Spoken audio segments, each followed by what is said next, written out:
Okay, hi, how's it going? So basically, we are starting at the point where we're going to talk about Cherry Beach. Now, recently in the news, there was a Cherry Beach story about a body being found at Cherry Beach, right? And we can see this story right here, essentially. This is a CBC story. Police seeking help identifying intentionally dismembered human remains found at Cherry Beach. This was posted March 5th on 2024. Interesting. Okay, so this is the first body they mention, right? And here's the problem. So this is one body of now three bodies in the last couple of years or so. Well, this actually goes back to what I believe to 2021, but let's just analyze the first body that was found. Cherry Beach. Who was the first body? Well, we don't really know because there were body parts left at Cherry Beach. There were two body parts that were dropped off, essentially. And what happened is that one person dropped off a body part. A couple of days later, they dropped off a second body part. When police did the forensic analysis, they analyzed that both body parts were from the same person. They had the same DNA. So it doesn't matter if they dropped the body part off the first day and then the second day, they obviously came from the same whole body that belonged to one person, right? So it was intentionally dismembered human remains at Cherry Beach. Now, I was thinking, well, who is this? Because they haven't said anything yet. They haven't said anything yet, even though there's two bodies that have been found on Hugh and Waverly Beach and also Cherry Beach within 2 months of each other. But here's what I was thinking. So there's this website here. It says, update, Wasauksing man last seen in Toronto. So as far as the article states by Kim Good, as you can see here, this is the reporter. This is the only website that I can find that confirms that a guy named James Manriquez was found. And his family has verified that he's been found and he's okay. This is the only article. There has, up to this point, been no Toronto police update as far as I'm aware. I went on several private investigator sites and I did not find James Manriquez or any update there. On Aboriginal Alert, also did not find an update there. This is literally the only website that I can find that says James Manriquez is okay and in one piece. So this is who he is. This is what he looks like. Yeah, it's crazy. As you can see here, there is a small chain, if I can see here, there's a small chain around his neck. This was the chain that seems a lot like what the Toronto police were saying. It was a skinny, nondescript chain that it looks like this guy, James Manriquez, was wearing at the time. Now, based on the story, if you take what was heard on perrysound.com, essentially, James Manriquez was due back from Toronto back to his hometown at Wasauksing on October 10th. Now, the body parts at Cherry Beach were found on October 9th. So he's within the time frame. He fits the matching description. The description was a man anywhere between 5'7" and like 5'8" or whatever. So I believe he was 5'7". He's, brown-skinned man. He looks native Aboriginal as far as I know, and he's from Wasauksing. Now, James Manriquez sounds Latino, but because he's from Wasauksing, I did look at Aboriginal Alert, and yeah, it did seem like he had a profile, so I'm assuming he is Aboriginal. Now, another thing. Let's go to the chain. So as you can see here, this is what the chain looked like. Again, very nondescript. I forget what website this is specifically. I think it might be Toronto Star. I'm not sure. But yeah, it's like, okay, well, here's the initial Toronto Police Operations missing James 36, last seen Tuesday, October 10th at 4 p.m. in the Front Street and Cooperage Street area. 5'6", medium build, short black hair with a buzz cut, sideburns, usually wears glasses. And this is the file number. So I tried putting that in and I couldn't find any file number on missing persons. So Toronto Police allegedly, if you take Kim Good, they say that, well, his family said that he was found. So then I emailed this one website. I emailed Kim Good I'm sorry, I no longer work for Metroland. Please contact the acting manager, editor, Sarah Bizanet at this email. You can't tell me about a missing person that you reported on. That's weird, right? So look, I get that you're local news, and you think that big corporate news, that's the news we need to know about, right? Is big corporate news is what we put all our stakes in. Well, no, actually, local news plays a huge part in our democracy. It plays a huge part in journalism, and that's why. Okay, that is why I find it, although maybe pretty common, this is maybe a common response, I also think it's kind of sus, right? A person goes missing, you got nothing to say because it's not part of your career trajectory. Okay, cool. Thanks, Kim Good. Now going to my email with Sarah Bizanet. Blah, blah, blah. I'm asking about James Manriquez. There was an updated story added to 2023. Okay, perrysound.com. Cool. It links back to the same article I found. And then I say, yeah, I read the article myself, but do I have any other source which indicates he was found, right? Because in my opinion, it's not just the responsibility of the news to just report the news. I think our news, if we're actually part of a democracy, our news journalists should focus on verifying information. And as far as I know, she has not emailed me back yet. There has been no verification. Okay, cool. So was James Manriquez the guy found at Cherry Beach? I don't know. I have no idea. I really don't. But here's the thing. So when I looked up what the police said is that they said James Manriquez was, they said the person looking like James Manriquez, not only did he have this chain that was found on the torso, but he was wearing a shirt from a brand called Cotton's Best. Cotton's Best. Okay, well, it must be such a huge brand, right? It must be such a huge brand name. It must be in Target and Walmart and all that. No, not really. Actually, I looked up this store, Cotton's Best, at 426 Spadina Avenue. So it's near Kensington Market, essentially. It's near Kensington Market, and the store name is Cotton's Best. What brand do they sell? Well, they sell the Cotton's Best t-shirt brand. Hey, look at that. So he was wearing a shirt from Cotton's Best, the brand, and it was from the store Cotton's Best on Spadina. Okay, cool. So now we got somewhere, right? So maybe James Manriquez was shopping in Toronto at the time. That makes a pretty good argument. And as you can see here, here's the storefront, Cotton's Best. There's a place called Mega T-Shirts Warehouse. This is 424 Spadina Street, but look, they have the same number. Same number for Mega T-Shirts Warehouse, same number for Cotton's Best. Huh, interesting. Why? Because they're part of the same building. Although this is now a business apparently not in service anymore. Interesting. Okay. So why do I bring up James Manriquez, right? I think I bring up James Manriquez. I bring up he fits the description. I bring up the store in Kensington, which was owned by an East Indian guy, right? Okay, Kensington Market, Little Jamaica. Everyone knows Kensington Market. And of course, there is a huge Indian population in Jamaica as well. The store owner is East Indian. Okay, perfect. Okay, now we're getting somewhere maybe. But here's my issue.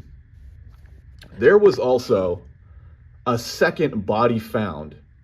I believe this body was found on December 23rd of 2023, just 2 months away from where the Cherry Beach body parts were found. Oh, okay. So is there any correlation between Cherry Beach body parts and the Q and Waverly Beach body, as you can see here? Right, so I actually went to Q and Waverly, and when the police took down the yellow tape, I think this is the yellow tape by this guy's feet. Once he took down the yellow tape, I just assumed that it wasn't a crime scene, as there was a dog park there. There was a lady in a green coat, she was walking a dog, and then there was a guy in a blue coat, and he had glasses, and he was walking a dog. So they were just in a dog park, and I was in a dog park, and then this dog park just happened to be by Q and Waverly Beach. Interesting. So I'm not walking into it's not a crime scene anymore. They took the tape down. Cool. But what did I notice? What did I notice here?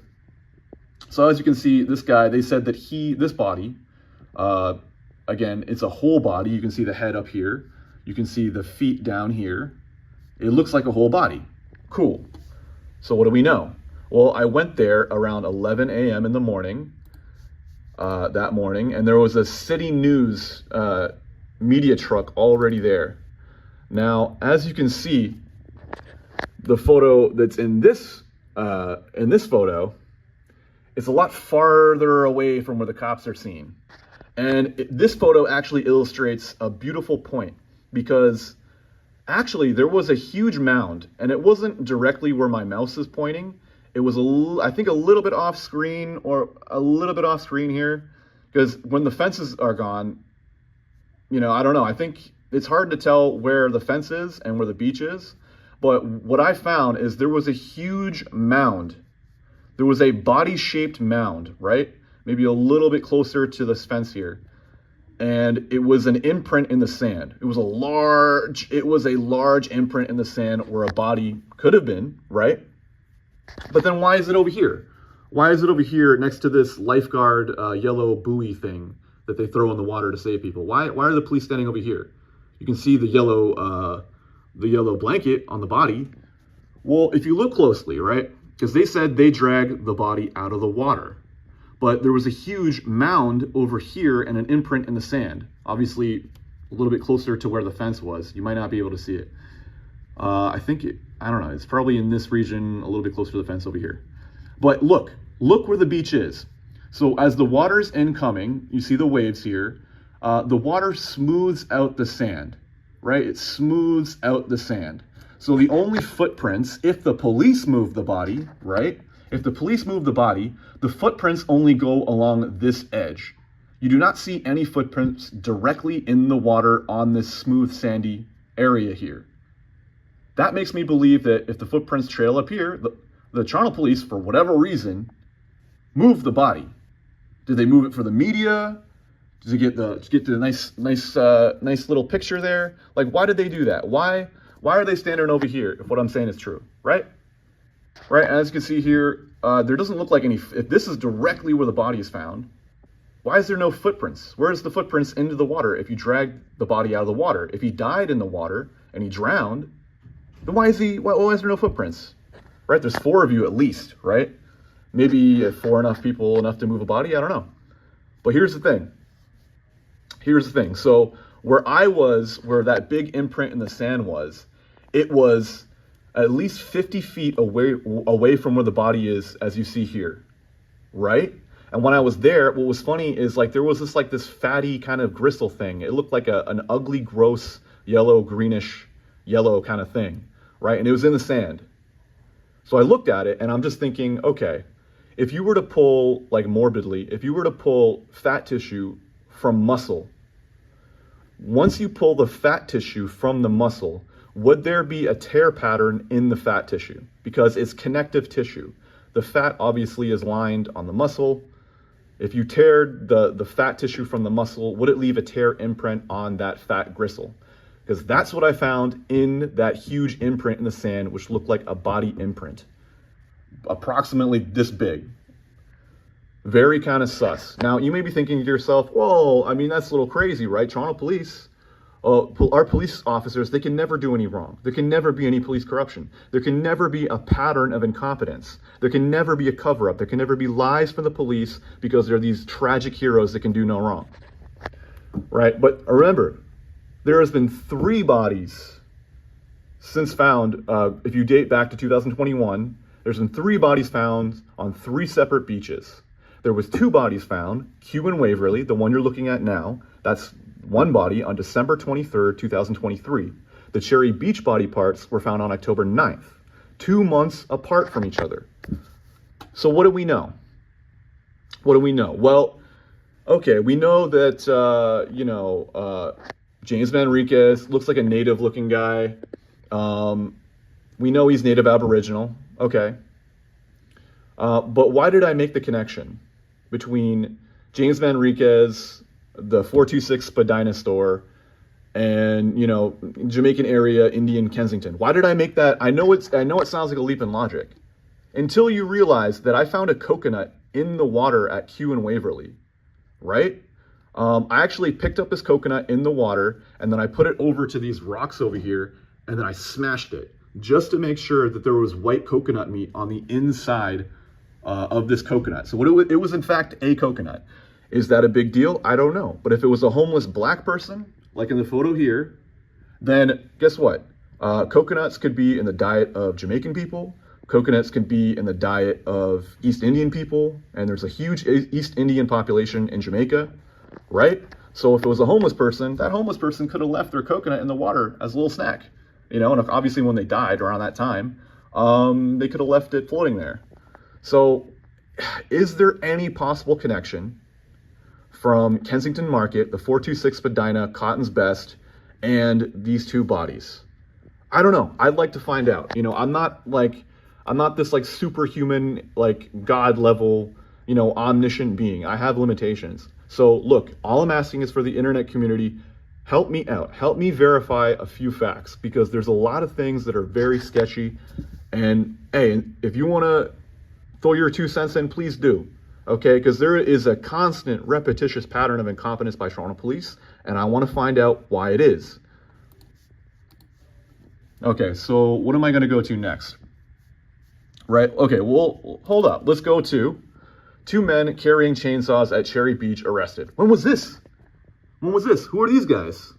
Are they Latino, or are they Native Aboriginal? They got chainsaws. Well, apparently, this is a CBC story. This happened August 10th, 2020. Interesting. Okay. 2 guys with chainsaws. And apparently, these guys had blood all over them. You can see this guy has blood all over them. Why? Did they cut themselves? Did they harm other people that we don't know about? Weird. Okay, so it looks crazy, right? It looks super crazy. It's outlandish. Let's get a better look. Oh, chainsaw guy number 1 got the tats on his back here, right? Got the chainsaw. People are walking away. They're looking pretty fucking nervous. And you know what? I would be too. Okay, better look at this guy. Don't know if he's Latino. Kind of looks Native Aboriginal. Don't know. It's the same chainsaw guy, I believe. And what do we got here? See the chainsaw guys, see the chainsaw. Oh, you see Toronto police. And if you watch the video that's on YouTube, you see a pretty dramatic display of them, not unloading their guns, but drawing on these 2 and arresting them. And look, if you guys are some big gangsters, well, based on the video, you guys did not put up a big fight. You guys terrorized the beach and the residents who live there, and then you didn't fucking fight back, right? Because you would have got clapped in your face if you tried, but you didn't. So here's 2 options. Again, if you go with my theory, you don't have to. It just looks outlandish. 2 guys with chainsaws, blood all over them. It looks staged. It honestly, I don't even believe, like, this is so unreal and unbelievable. What the fuck is this? Right? Hey, okay, if someone's smart enough, look up the ITOs. Someone get an information to obtain paper, file it, and find out if the police actually charged these guys. Let's see what their criminal histories are like, right? Because, okay, August 10th, 2020, chainsaw-wielding guys. There was a body found, there was a third body found, 2022, at Cherry Beach. That's the second body. So we're up to 3 bodies now. We're at Kew and Waverly.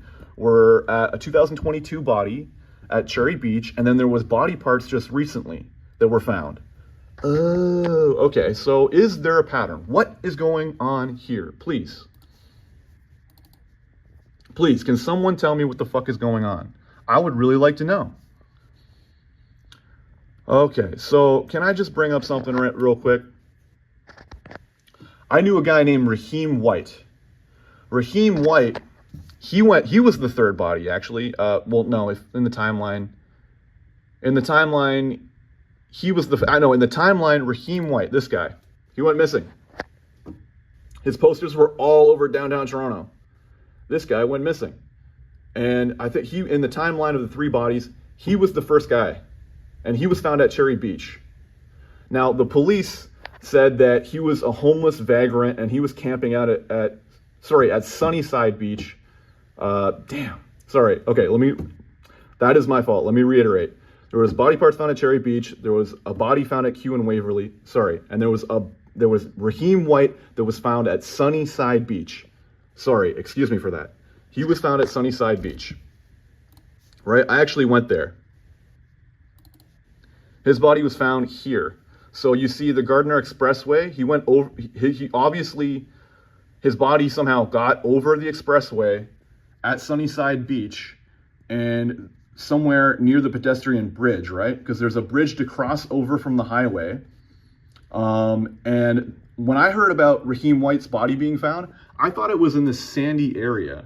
But when you look at the police description, this little gray block here is Boulevard Club. This little gray block over here is at the end of where the marina is. And there's actually a wooded area right along here. This is where Raheem's body was found. And there was a belt hanging from a tree when I got there. What the fuck? So wait, Toronto police, when it comes to Raheem White, they didn't even take the belt. They didn't even take the fucking belt as evidence as for a possible murder. That's weird. Okay. Want to know what else is weird? This is weird. Okay, this is a conversation with Raheem's mom. I actually called Rosemary. She was living in the Caribbean. I believe it was Jamaica. I forget specifically where she was living at the time, but I called her, right? And this is the Facebook message. Hi there, your questions Raheem. Go ahead and I'll try and best answer them. Yes, it is possible.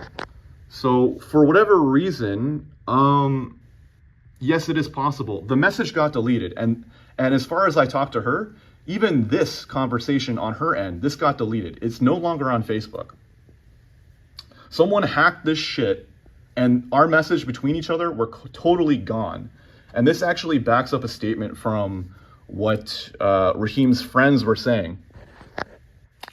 Raheem's friends were saying that, like what the police report was, that Raheem's phone went missing. Raheem's phone went missing. Okay, so his friends, they called his phone number, and they actually found out that the voicemail was disengaged. It was done away with. When they tried calling the voicemail, there was no such voicemail, right? And in the police report, Raheem's phone is still missing. They found Raheem's wallet, and they found his belongings in a truck, in the Frogbox truck, because he worked at a company called Frogbox. And they found his keys, they found his wallet, no phone. Wow. Now at the time, there was an officer, TPS officer named Boris Borisov. I thought that maybe if I was going to, support my police corruption theory, that maybe Boris Borisov was the guy that killed Raheem, because Boris Borisov was charged with unlawfully tampering with someone's electronic devices. That could mean a phone, that could mean a computer. He was caught with another partner obtaining an illegal vehicle that he obtained illegally, and he had all kinds of fraudulent behavior, right? Bam, bam, bam, bam, bam. Boris Borisov, whatever happened to that guy? Well, if you actually look in the news, he got charged with a bunch of shit, and that's what he got charged with. So I thought at the time maybe it was Boris Borisov, because when the news media got attention of this story, essentially they kind of pinned the girlfriend for being sketchy and not wanting to talk to the news. They made it seem like Raheem's girlfriend was the one who was being suspicious.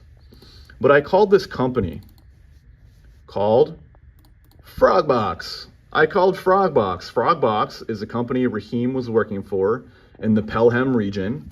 He would drive one of these trucks, and there'd be these plastic boxes that they would deliver to homes, and then people would use the plastic boxes to basically travel around with their stuff. As you can see here, these are the frog boxes. Now this is important because we're going to talk about potential tags, plastic tags, that you can wrap around the edges of the boxes to seal them shut. Right, this is a company. There's actually a few Frogbox locations, but there's one here specifically in Toronto. When I called Frogbox, they would not give me any answers, and they were just being difficult in general. When I talked to Raheem's mother, when we spoke over the phone, what she told me was that Raheem's body was found at Sunnyside Beach. Police said that he was a homeless vagrant and a loser, and he was contemplating suicide because he was there for weeks camping out. But when I went to Sunnyside Beach, there was a homeless guy named Dave.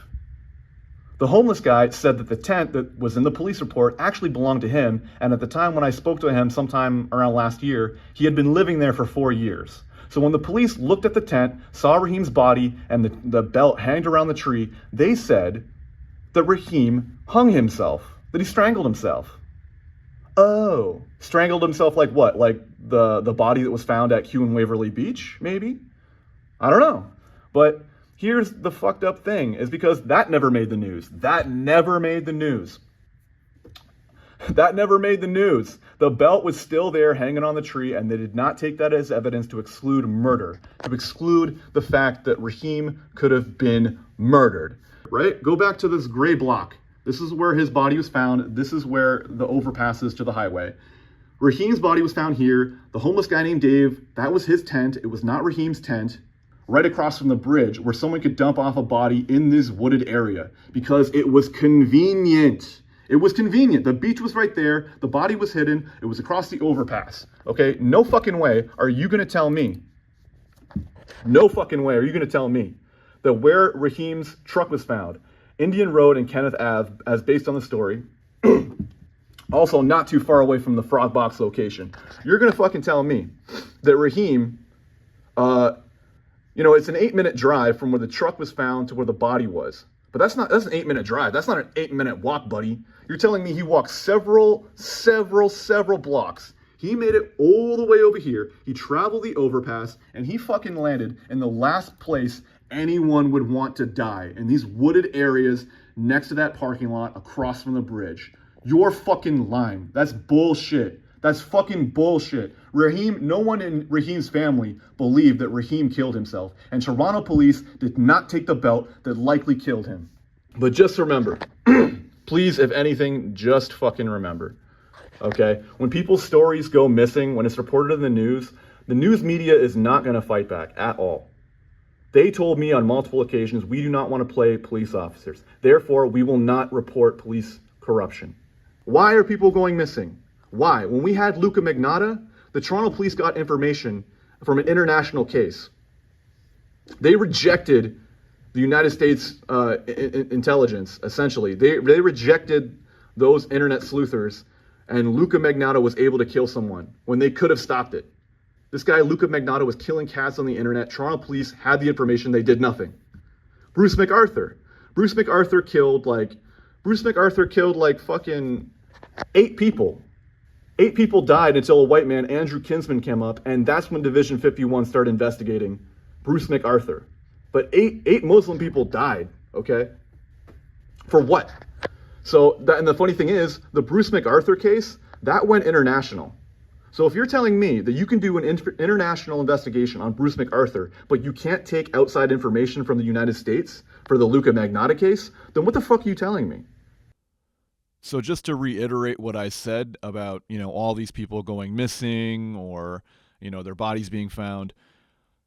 Okay, so yes, I don't know whether James Manriquez was found. There's one article stating that he was found, and that's good. But I'm just asking for the media to do a little bit more work when the public may or may not have confidence in the police's information. The media needs to stop saying, oh, we don't play police. But you do play journalists, right? That's your role that you play. You're a journalist.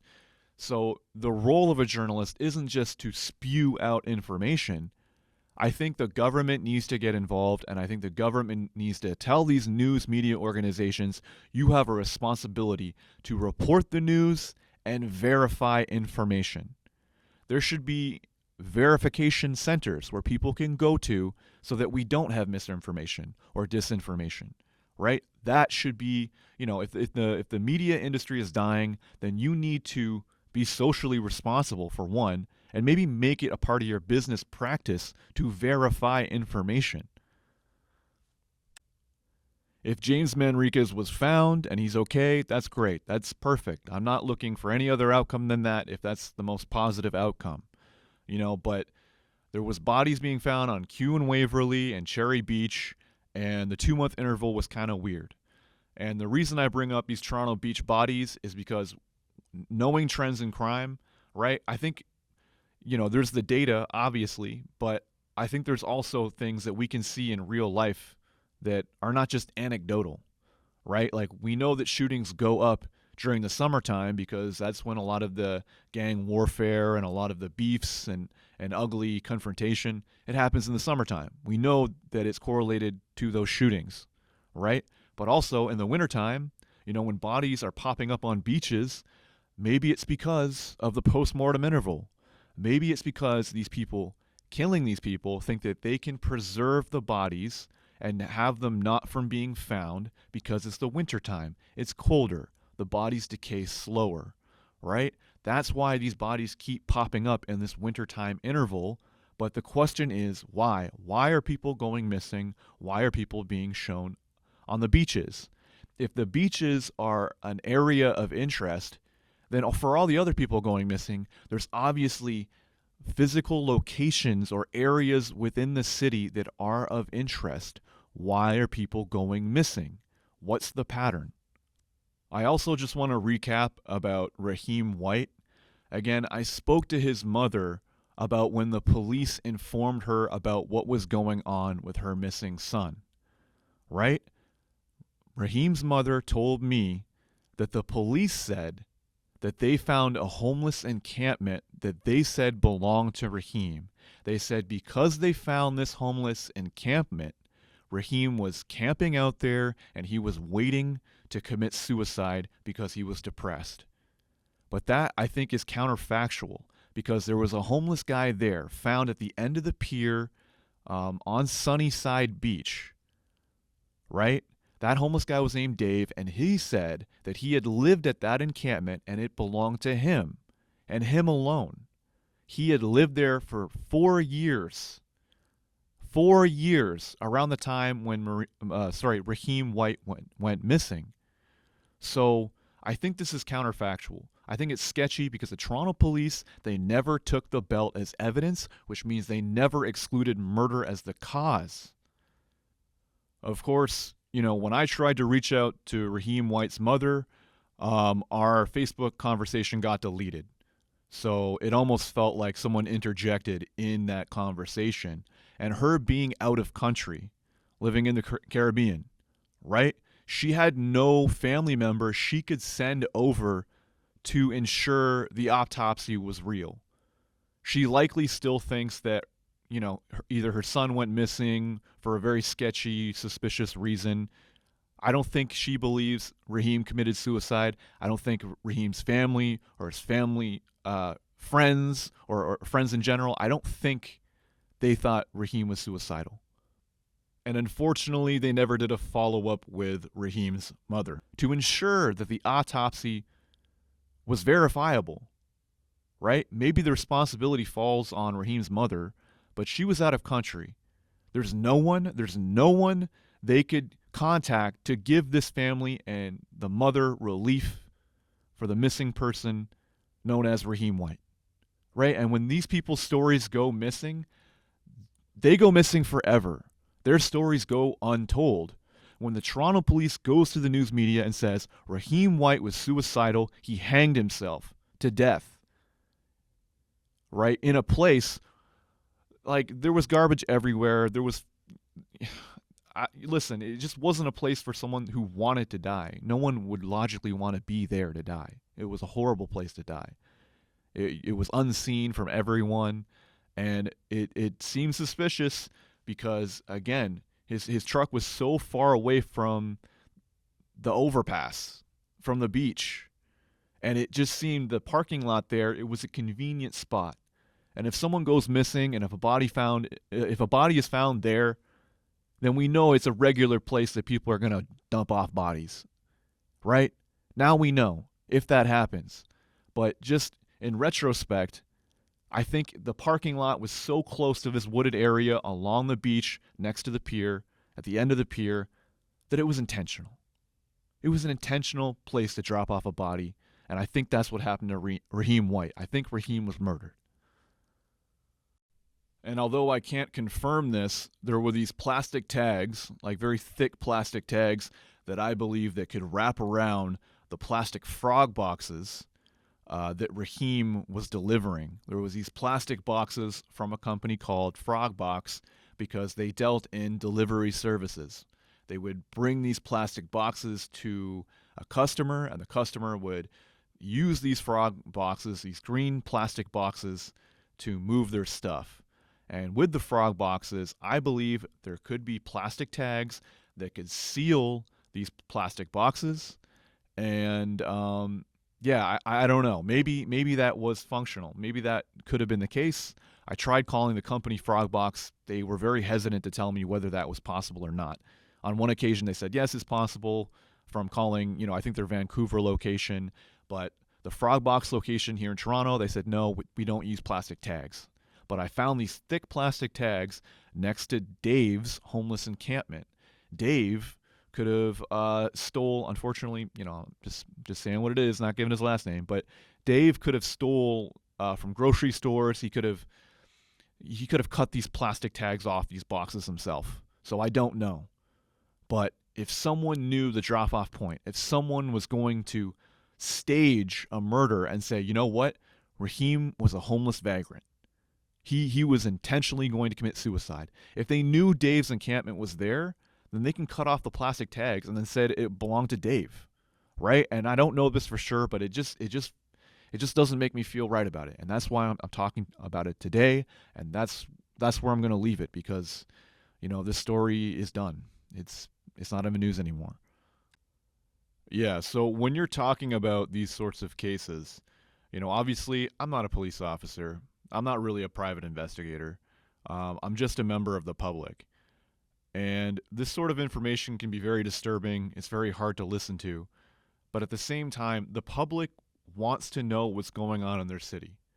Every individual wants to be able to know and be able to process this kind of information because it's unavoidable for us, right? Like when we're living in this city and we're kind of tapped in and we're clued into what's going on, but so much of what we're learning is kind of kept in the dark.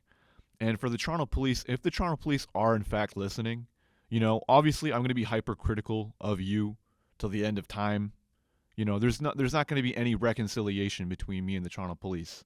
But putting my personal issues aside, right? If you're a Toronto police officer and you actually say you want to help the community, right? Just know that the flow of information, when you can't access that as a member of the public, regardless if you're related to the victims or you've just heard about this story, everyone wants control and a sense of belonging, and everyone wants to know that their actions can actually have an effect on society. And increasingly, I think most of the people in our city, most members in society don't feel like they have control over their own lives. They don't feel like they can make a dent or an effect on anything. So take example for take example for all the people that have gone missing. What it seems like is there's also a repeating pattern of us just simply not knowing information. It's just a brick wall. And I don't agree. I think, whether you're sharing information with private investigators or whatever, I think that the way the world is heading with the internet, I think a lot of this is going to be just open information. Why would you withhold certain information from the public when 1,000 brains working on one case is a lot better than whatever government money can scrounge around, and the public has a lot more. When you think of something like open source internet, everyone contributes to it. Everyone can actually perform and process information even a lot better than some of these companies, just being free websites, being free and open source. So I just think that it just makes people so frustrated. Like when people don't feel like they have a control or they can make a dent in society, it's torturous, right? When these people go missing and when there's a brutal murder, or we assume that there's a brutal murder involving with someone going missing, there's a lot of these people. There's a lot of these cases. And as far as I can tell, the Toronto Police can give no real sense that anything is being, done about it, or that things are going to get better, or that there isn't a prevailing pattern of just people going missing and we don't know why. For years and years, cases go on, and people are just left with this black veil over their head. And this is why this information is confusing a lot of the time. Because, like, when you're just someone like me, you know, you just kind of obsess on certain things. It's just an obsession. It's just a never-ending spiral that just, you know, it could leave someone's life into a black hole because we want these answers. We want to know certain things. And yeah, honestly, it's just a vacuum. It can just pull your life into a never-ending cycle of wanting to know. Everyone wants to know. If we don't know things, then we can't give meaning to our lives. That's the problem. I'll also just, you know, quickly say I edited and re-uploaded this video because obviously some of my facts weren't correct. You know, again, I'm an imperfect human being, and I think some of the things I was saying was tangential. But what I noticed with the Barry and Honey Sherman case, if I have that correct, when things line up, these patterns, they interconnect. You almost feel that these facts are more than just facts. You feel them being real, right? And that's what's more important is that, you know, with people in society, if you're a Toronto cop and you claim that you care about law enforcement, then obviously being a corrupt cop is antithetical to your beliefs. If you believe in justice, if you believe in the truth, then you know what? You shouldn't be mad at me for thinking that being a Toronto police officer should be a thankless job. It should be a job that you don't get a pat on the back for, right? Because if you have such an important duty, then you need to carry out that duty regardless of whoever says what about you, right? But the members of the public, we don't get that same opportunity to engage with this information. It's asymmetric warfare. That's what it is.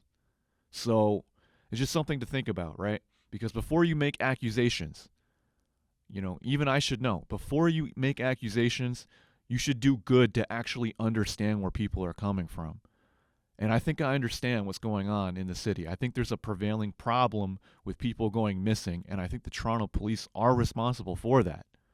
If you're controlling the complete flow of information, then just like the news media, it's either misinformation or it's disinformation. We're all responsible. If you're an imperfect person, you can recant what you said and say, you know what, I grew over time, and now my opinion is different. If you ask me today, now my opinion is different. There's no problem in doing that. That actually comes from a place of maturity, but I don't often see that with these police officers. I see them doubling down on their mistakes.